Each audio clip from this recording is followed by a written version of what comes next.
दैनिक कर्क बिहार टाइम्स, निष्पक्ष, निर्भीक, आपको रखे सबसे आगे। बिहार में राजद, कांग्रेस और वाम दलों के महागठबंधन को कमजोर करने की बीजेपी की कोशिशों के सवाल पर ठाकुर ने कहा, प्रदेश की सत्ता जाने के बाद बिहार बीजेपी में छटपटाहट साफ नजर आ रही थी। बिहार बीजेपी नीतीश को फिर से अपने पाले में कर सरकार बनाने के पक्ष में नहीं थी, लेकिन बीजेपी के केंद्रीय नेतृत्व ने लोकसभा चुनाव में अपना प्रदर्शन सुधारने के लिए इसे अपनी प्राथमिकता बना लिया। इस कोशिश में उसने इस बात की चिंता नहीं की कि लोग क्या कहेंगे। उसे अमित शाह का बयान भी याद नहीं रहा, जिसमें उन्होंने कहा था कि बिहार के लोग गांठ बांध लें कि अब हम फिर से नीतीश कुमार को अपने साथ नहीं लेने वाले हैं।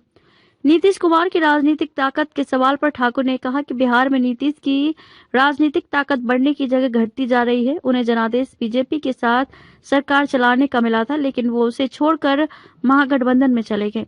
इससे आम लोगों में नीतीश कुमार की छवि अच्छी नहीं बन रही है। नीतीश कुमार के वापस एनडीए में आने से उसमें शामिल छोटे दलों पर क्या असर पड़ेगा और लोकसभा चुनाव में सीटों का बंटवारा कितना मुश्किल या आसान होगा। इस सवाल पर ठाकुर ने कहा कि राम मंदिर की प्राण प्रतिष्ठा के बाद जो माहौल बना है या जैसा माहौल बना दिया गया है, उसे देखते हुए एनडीए में शामिल दलों को लगता है कि यही अब आसान रास्ता है, यही उनके हक में है। उनको लगता है कि इसमें ही उन्हें कुछ मिल सकता है। विपक्ष में उनको ऐसी कोई संभावना नजर नहीं आ रही है, इसलिए मुझे नहीं लगता कि सीट बंटवारे में कोई दिक्कत आएगी। छोटे दलों को ये बात समझ में आ गई है कि यहीं से मिलेगा, इसलिए वो एक साथ रहेंगे, टूटेंगे नहीं।